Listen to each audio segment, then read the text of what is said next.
नमस्कार, myself doctor K S Meena, department of chemistry, MLV government college Bhilwara. BSc part first physical chemistry के इस lecture में हम लोग जो नया चैप्टर स्टार्ट कर रहे हैं वो है लिक्विड स्टेट। लिक्विड स्टेट की जैसे बात की जाती है तो क्योंकि गैसेस स्टेट हम लोग पढ़ चुके हैं, गैसेस स्टेट और सॉलिड स्टेट को हम लोग डिस्कस कर चुके हैं। तीसरी जो स्टेट की बात की जाती है वो है लिक्विड स्टेट।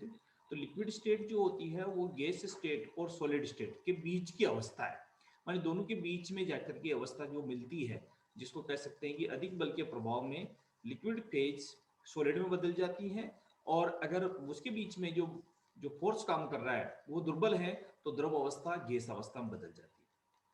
तो द्रव्य की गैसीय अवस्था में अणुओं के मध्य दूरियां बहुत अधिक होती है, इसमें परस्पर आकर्षण बल नगण्य होता है। ठोस अवस्था में अणु पूर्ण रूप से व्यवस्थित होता है, ये परस्पर प्रबल आकर्षण बल से बंधे रहते हैं।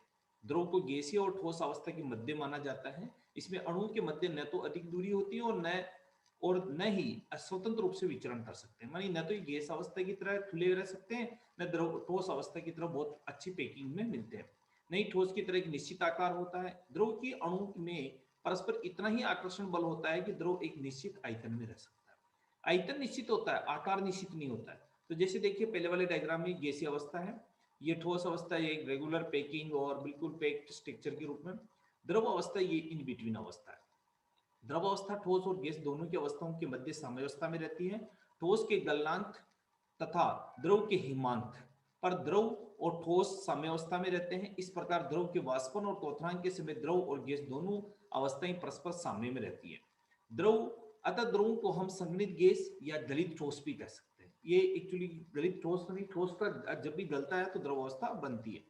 द्रव गैस की तरह बहने की प्रवृत्ति रखते हैं, इसी कारण से दोनों का वर्गीकरण तरल रूप में, फ्लूइड के रूप में किया जाता है, किंतु द्रव गैस की तुलना में ठोस में गुण धर्मों से अधिक समानता रखता है। ठोस के गुणों में सामान्यता अलग अलग आधार पर हम लोग इसको डिस्कस करेंगे।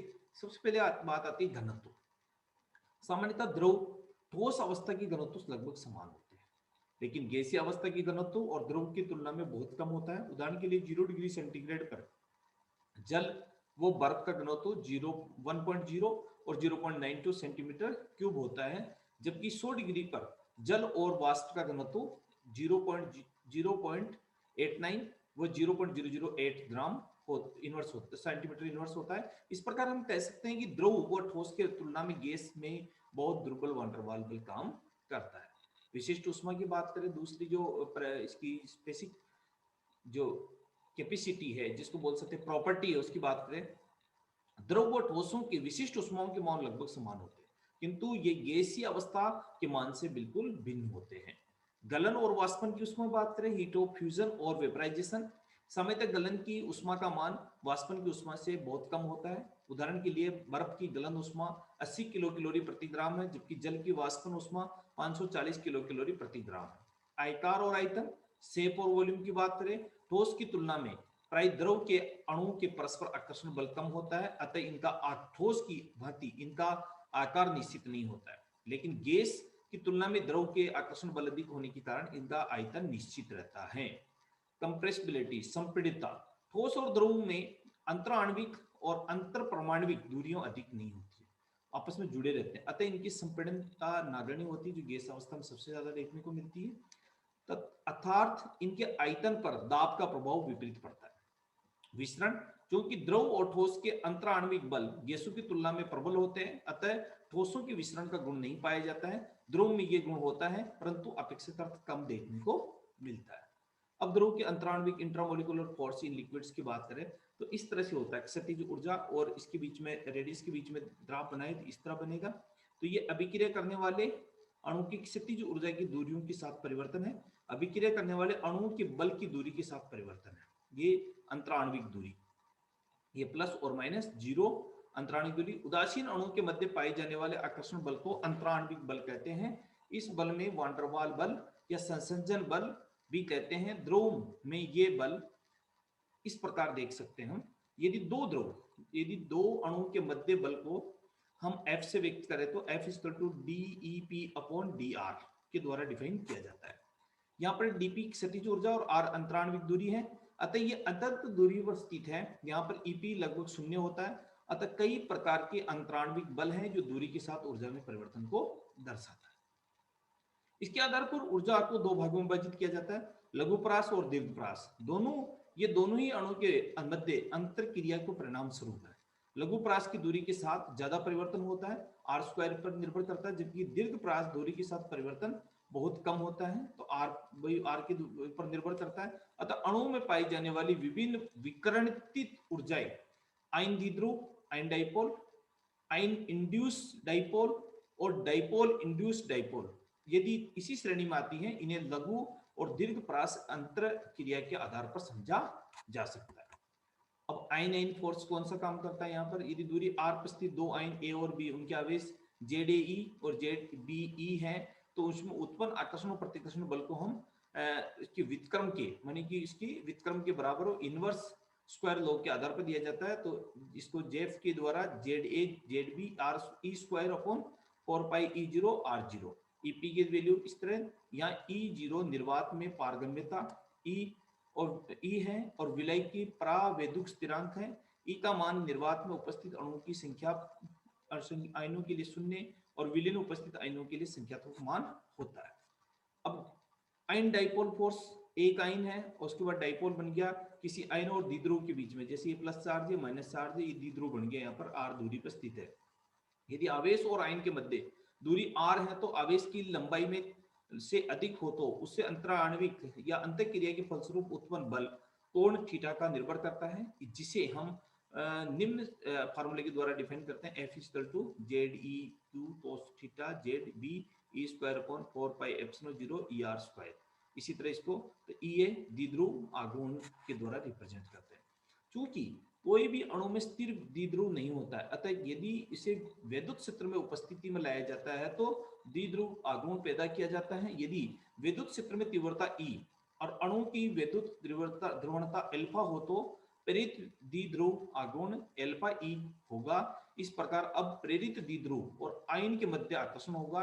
इस स्थिति में स्थितिज ऊर्जा को निम्न प्रकार व्यक्त करते हैं, EP = alpha ZaE square upon 8 पाई E0 ER स्क्वायर।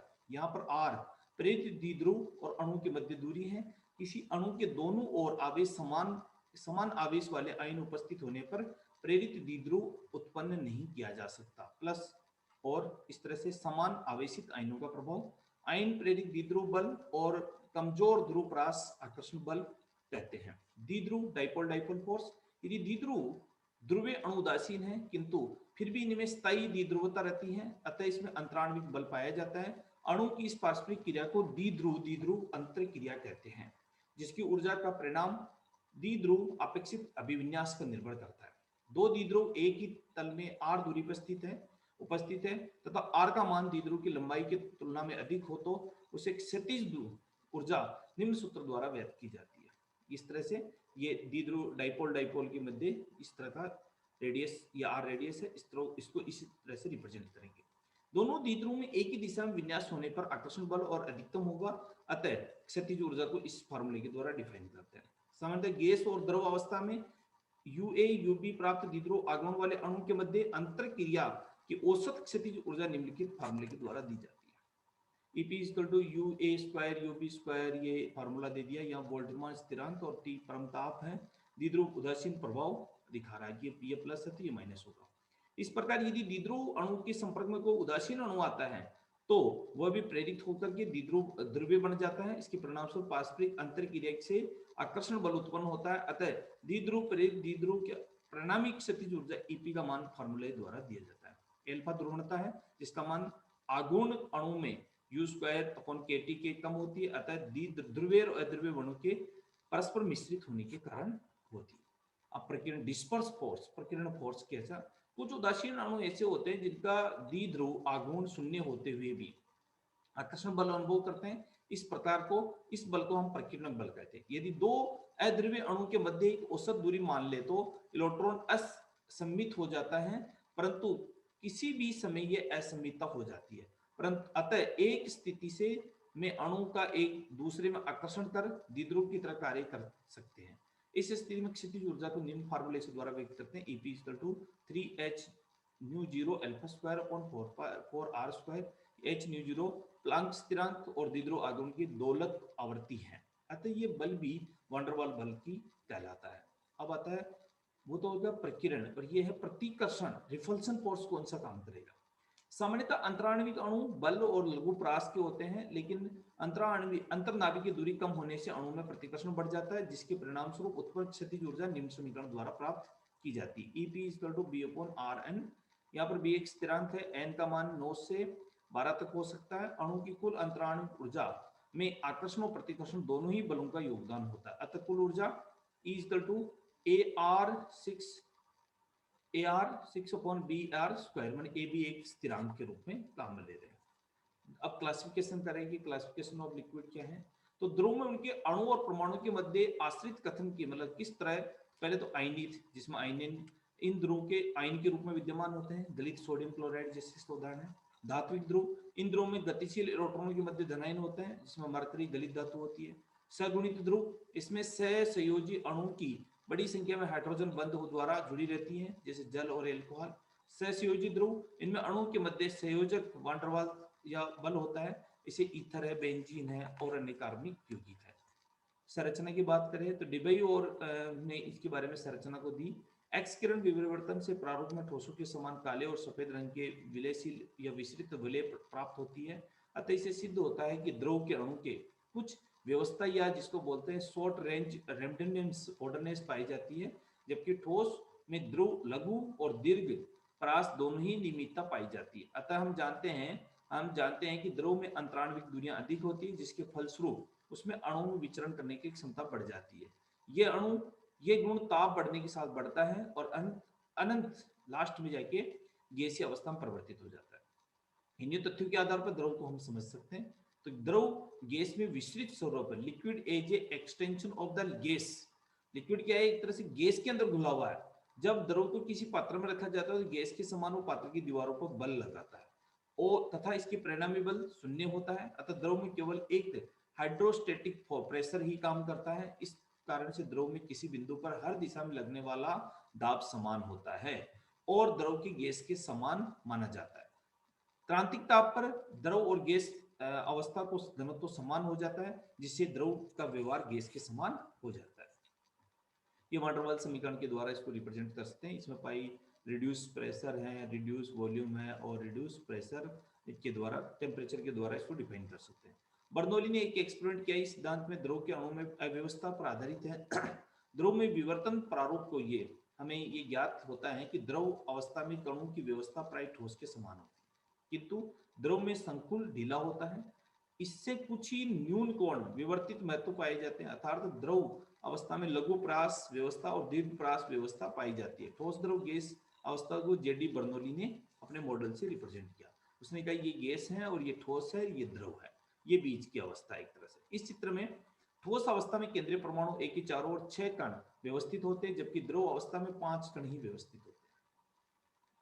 5 कण ही व्यवस्थित होते हैं। इस व्यवस्था के कारण इतना ही प्रयास किया कि क्रिस्टलीय ठोस जैसे व्यवस्थित नहीं होते हैं। इस प्रकार हम समझ सकते हैं कि एक कण में अव्यवस्थित दीर्घ परास में अव्यवस्था उत्पन्न करने के लिए पर्याप्त है। जैसा हम जानते हैं कि क्रिस्टलीय ठोस में गलनांक जो शार्प और स्थिर होता है, अर्थात ठोस के अणुओं में धीरे धीरे परिवर्तित होकर द्रव अवस्था नहीं बनती है, किंतु एक ही बिंदु पर अव्यवस्थित कणों द्वारा गतिज ऊर्जा पाकर तेजी से फैलकर द्रव अवस्था बना लेते हैं। इस प्रकार गैस अवस्था में कोई निश्चित व्यवस्था नहीं होती है, अतः गैस अवस्था की एंट्रोपी का मान द्रव अवस्था से अधिक होता है, द्रव की एंट्रोपी का मान ठोस से अधिक होता है। तो ये एंट्रोपी की value S solid, S liquid और एस गैस के द्वारा एंट्रोपी की वैल्यू को डिफाइन किया गया है।